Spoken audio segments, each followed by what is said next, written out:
아담입니다.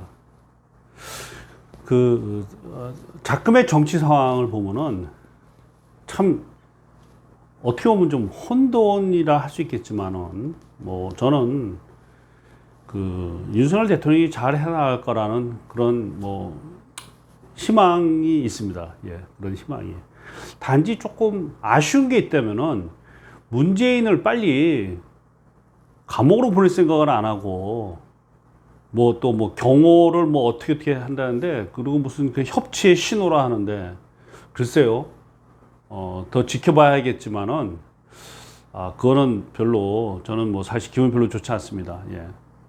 얼마나 우리나라에 해악을 끼쳤는데 문재인이가 빨리 감옥 가서 살아야 될 사람이 감옥 보내면 되는 거 아닙니까? 그럼 무슨 뭐 경호선이고 나버리고 뭐가 그렇게 중요하냐고. 예? 물론 여러분들 중에 이런 게 있어요, 여러분들. 김무성이를 존중하는 이유가 뭘까? 자, 여러분들, 제가 얘기했지만 내년 상반기가 윤석열 대통령한테는 문제가 고비가 될 수도 있고 뭔가 안 좋은 일이 있을 수도 있는 구설이 들어오는 그런 기운인 거예요, 내년 상반기는.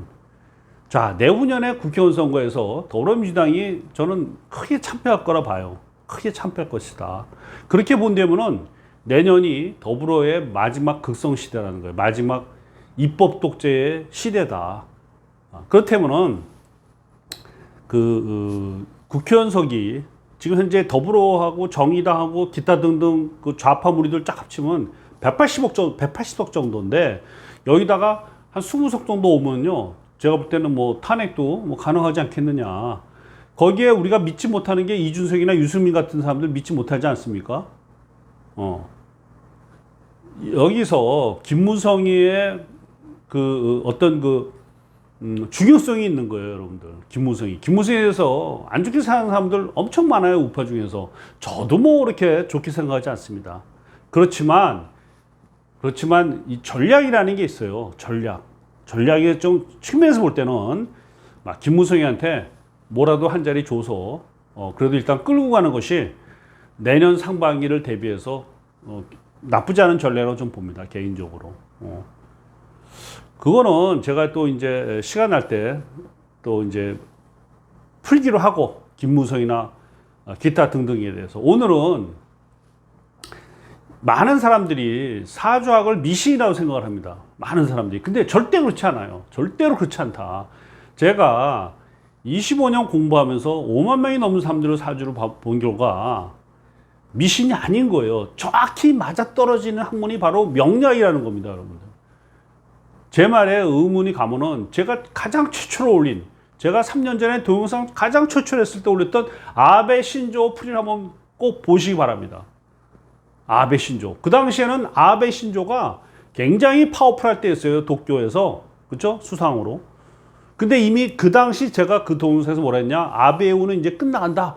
2020년 이후에 끝장이다. 라고 예언을 한 바가 있는데 정확히 맞아떨어지지 않았습니까? 예. 저는 노스트라다무스 같은 그런 신기가 없어요. 오로지 학문의 힘으로, 제가 공부한 학문의 힘으로 사주를 푼 겁니다, 여러분들. 제가 과거에 올렸던 동영상들, 박원순이, 박수홍이, 그 다음에 박지원이 등등등 보시면요, 거의 오차 없이 맞췄습니다. 그게 어떻게 맞췄느냐? 제가 공부한 그 명리학 이론대로 이 8글자를 풀어나가면 되는 거예요. 자, 그런 의미에서 오늘 제가 여러분들한테 과거의 사람의 사주를 풀 겁니다. 최승희라고 여러분들 아시죠? 건물을 춘 사람. 이 최승희 씨가 그 평양기생의 건물을 배워서 그 건무가 이 사람의 대표작인 거예요. 최승희 그 남편이 안막이라는 사람인데, 이 사람이 1958년에 수청을 당했습니다. 수청을 당하면서부터 부르주아적인 성격이 강하다. 최승희의 춤과 예술은. 그래서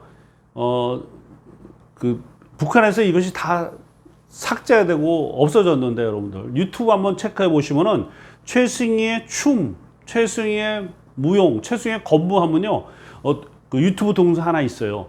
모스크바에서 1949년에 최승희 씨가 건물을 추는 그런 동영상이 있으니까 한번 꼭 봐주시기 바랍니다. 상당히 참 독특하고 정말 신에 가깝다. 그러니까 정말 그쪽에서는요, 완전히 신에게 받은 재능이라고 좀 봅니다, 개인적으로. 저도 그 동영상 보고, 아, 너무 멋있다라고 생각했으니까, 여러분도 한번 꼭 보시기 바랍니다. 정말, 정말 잘 추고요. 지금, 시대에도 그 정도로 추는 사람 좀 없다고 봐요, 최승희 씨. 최승희 씨는요, 여러분들, 굉장히 똑똑했어요. 그래서 2년을 월반을 했습니다.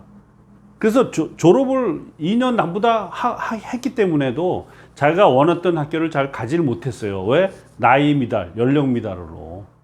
그러다 보니까 어떻게 하게 된 게 바로 무용인 거예요. 그러니까 이 최승희 씨의 운명이 바로 무용가라는 거죠. 그래서 제가 사주를 봤더니 여기 보시면요, 이 최승희 씨 무토, 기토, 수토예요. 그러니까 딱 토가 강한데 겨울에 태어났습니다, 여러분들. 겨울에. 그러면 조후로 화가 용신이 되고요. 어부법은요, 신약한 건 맞아요. 신약한 건 맞아요. 그러니까 또 화토가 용신이 되는 거죠. 근데 여기서 여러분들 직업은 사주의 기신이라도 아주 힘이 좋은 강한 쪽으로 가서 붙어야 되는 것이 저의 지론입니다. 그래서 최승희 사주를 보시면 알겠지만 여기 신금이 아주 강합니다. 왜냐하면 토생금 세 개의 토가 신금을 딱 이렇게 생하고 있기 때문에 여기서 이 신금이 아주 가장 강한 기운이다. 그래서 최승희 내가 뭔가 표현을 해서 내가 춤을 춰서 내가 무용을 쳐서 내가 건물을 쳐서 어떻게 했다? 돈을 벌었다. 이렇게 되는 겁니다. 돈을 벌었다. 내가 무용을 해서 돈을 벌었다. 이렇게 된 거죠. 그러니까 금의 기운을 따라서 내가 무용을 하게 되는데 그것이 운명적으로 어떻게 나타나냐면 이 보시면 경금이 바로 토생금으로 내려가는 거 아닙니까? 그러니까 직업은 사주의 가장 강한 기운을 따라가고 설상의 기신이라도 그리고 운에서 기신은 그 운이 올 때는 어떻게 한다? 나쁜 게 아니고 그쪽으로 크게 성공한다고 우리가 해석을 해야 되는 거예요. 아시겠습니까? 기신에 따라서 내가 직업을 택하면은 그 귀신의 운에서 내가 오히려 발복한다는 거예요. 그쪽 분야에서는. 자, 그래서 이 최승희 씨가 경자 이렇게 표현이 나타나죠. 그리고 신축. 제가 그 BTS 사주 풀 때 이런 얘기 한 적이 있어요.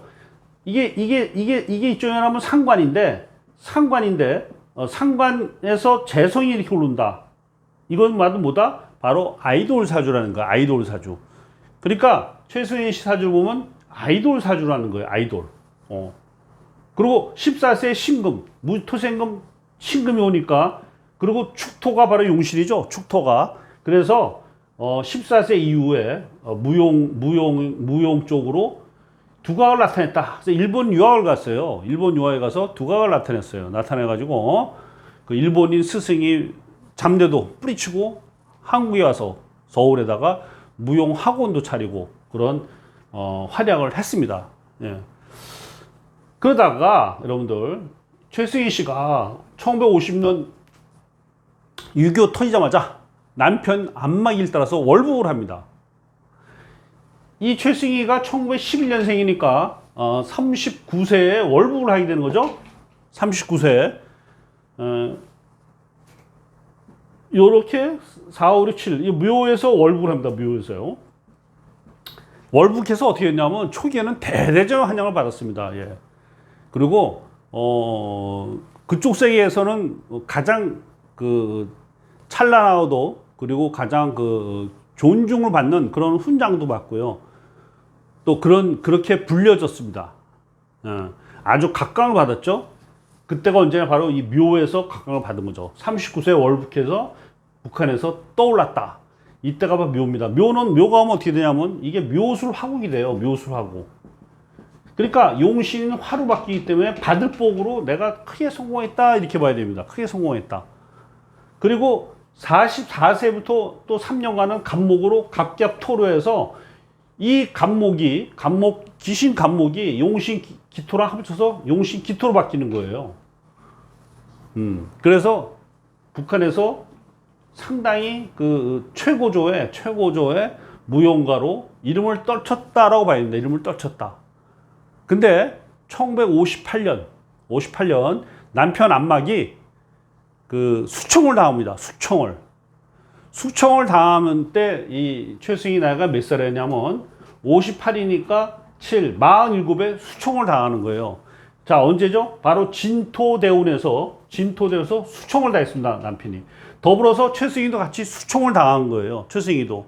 그리고 최승희의 딸도 러시아에 가서 발레를 배워왔어요. 그래서 발레로 이름이 나다가 가족이 무너진 거예요. 수청당하면서. 그때가 바로 최승희 나이 몇 살? 49이었습니다, 여러분들. 그때가 바로 진이죠. 진이 용신인데, 여기서 술도 용신이에요. 무토 신약사주니까. 그러니까 용신 진과 용신 술이 만나서 둘이 깨져서 양패 구상으로 박살이 났다 봐야 돼요. 박살이 났다. 개박살 난 거예요, 개박살. 그리고 여기 무술의 술이 바로 배우자 자리니까 배우자 술토와 진토가 깨졌기 때문에 배우자도 엄청난 흉사를 당했다고 봐야 됩니다. 이때. 바로 49에. 그래서 사람의 일생은 이렇게 알 수가 없는 거, 한치 앞을. 그러니까 왜 우리가 사주를 보느냐. 그 이유는 뭐냐면 제가 이렇게 여러분들 풀었으면 제가 이렇게 풀었지만은 거의 정확하게 맞아떨어지지 않습니까? 그러면 이렇게 운이 나쁠 때 사전에 최소한 10년 전부터 저 나쁜 운을 피해가기 위해서 준비를 했다면은 제가 볼 때 저 나쁜 일을 겪지 않는다는 거예요, 여러분들. 다시 말해서 나한테 다가온 나쁜 운명을 피해갈 수 있다는 겁니다. 그것이 바로 명리학의 존재 가치가 있는 거고, 그리고 우리가 사주 상담할 이유가 있는 겁니다. 예. 다만 사주학은 해석학이기 때문에 내가 누구한테 상담받냐는 것이 정말 중요하다는 걸 여러분들이 꼭 아실 필요가 있어요. 다들 똑같이 얘기하는 게 아닙니다. 왜? 각자 공부한 그 깊이가 다르기 때문에, 그리고 성취도가 다르기 때문에. 이거는 명리학을 공부한 사람의 그 명리학자로서 누가 더 유능한가가 굉장히 중요하다.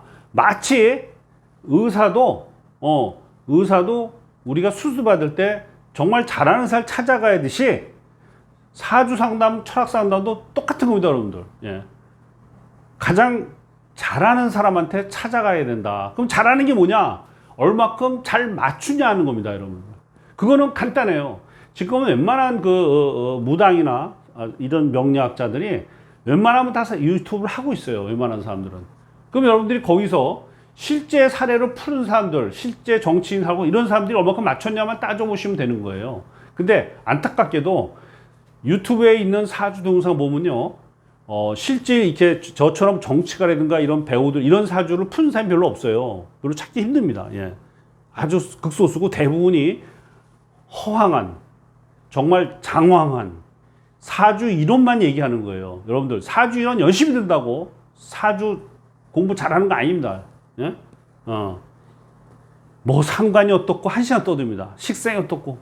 그런 분한테 막상 사주 풀라고 던지면 제대로 못 풀어요. 이것이 이론과 현실의 괴리다라는 걸 여러분들 아실 필요가 있습니다. 어쨌든 최승희 사주의 49의 진술충으로 남편 자리가 깨지면서 개박살이 났다, 이렇게 봐야 되고요. 최승희 씨가 언제 돌아가셨냐면 여러분들 59세에 돌아가셨습니다. 59세. 언제 돌아가셨냐? 바로 사대운에서 돌아가신 거예요. 사대운에서 돌아가셨다. 이 사대운은 어떻게 됩니까? 사해충이죠. 사술이 들어옵니다. 일지사술. 이게 사술, 축술, 이거 상당히 안 좋거든요. 그래서 이때 돌아가신 거예요, 사술로. 여기서 여러분들 아셔야 될 거는, 우리가 환갑잔치를 왜 하냐면은 이 대운에서 1대운, 2대운, 3대, 4대, 5대, 6대, 이 6대운에서는요, 그 누구도 똑같이 월간충, 월지충이 되는 거예요. 6대운에서 다. 그 말은 뭐냐면, 이 명리학이 형성된 그런 시대에서는 바로 환갑, 60 전후가 바로 죽을 꼽이라는 겁니다. 그래서 그 당시에는요, 대부분 다 죽었어요.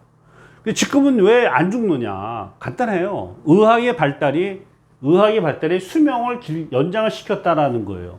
그래서 사주 볼 때 수명을 논하면 절대 안 됩니다. 그 수명은 절대로 단순하게 이루어지는 게 아니에요.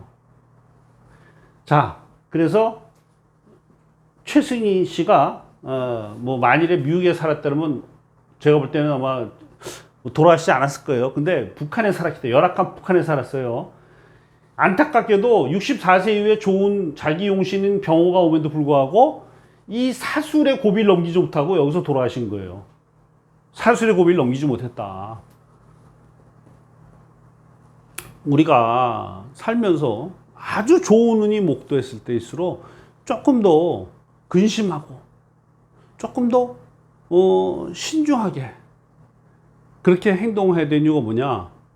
원래 해 뜨기 전이 가장 어둡기 때문에 그렇습니다, 여러분들. 이게 바로 해가 활짝 뜬 거예요, 병호로. 다 불바다니까. 해 뜨기 전, 요 사에서 사술, 사해충을 이기지 못하고 결국 최승희 씨는 돌아가시게 된 겁니다. 이렇게 보시면요, 이 최승희나 인생이 사주에 그대로 다 녹아서 흘러가고 있어요. 보통 제가 이렇게 사주 상담하다 보면은 70% 이상이 이렇게 주어진 운명대로 흘러가더라고요. 예. 제가 또 한 가지 또 이제 깨달은 게 뭐냐면은 어떤 사주가 있을 때 사주에 맞는 직업을 택하면 그래도 잘 풀린다는 거예요, 여러분들. 이 최승희 씨가 무용을 했기 때문에 경자, 신축, 이민희에서 그대로 흘러간 거지.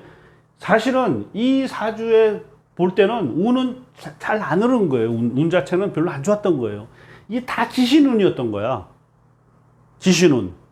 그래서 그나마 이 표현의 능력을 가지고 표현의 그 어떤 힘을 가지고 그래도 무용을 했기 때문에 그래도 살 때는 그래도 잘 흘러갔다 이렇게 봐야 됩니다. 예. 어떻게 보면 월북한 게 잘못된 거였죠. 그 월북한 게 잘못됐다면 결혼을 잘못한 거죠. 안마의 사람이랑 결혼만 했더라면 제가 볼 때 월북하지 않았을 거라 좀 봅니다, 개인적으로. 그래서 결혼이 인생의 절반이라는 걸 여러분들 꼭 아셔서 궁합을 꼭 봐야겠다라는 걸 여러분들이 좀 아셨으면 좋겠습니다. 예.